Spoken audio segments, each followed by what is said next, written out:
সুপ্রিয় দর্শক, আসসালামু আলাইকুম।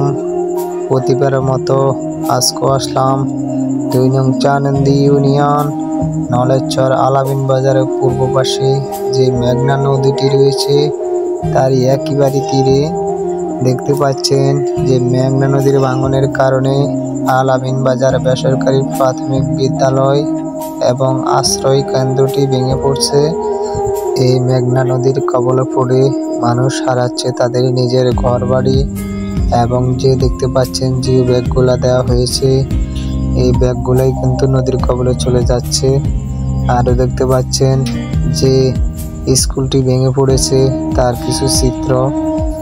একটা দুঃখের বিষয় হচ্ছে না বললে নয়, এই স্কুলে ফেল 1 হতে ৫ম শ্রেণী পর্যন্ত ৬০০ কিংবা ৬৫০ ছাত্রছাত্রী পড়ালেখা করতেন। আজকে সেই স্কুলটাই ভেঙে গেছে নদীর কবলে পড়ে।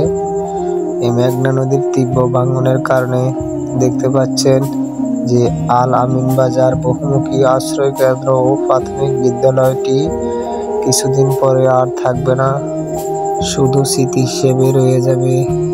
এই চানন্দীতে যারা বসবাস করে তারাই জানে এই ভয়ঙ্কর মেঘনা নদীর ইতিহাস।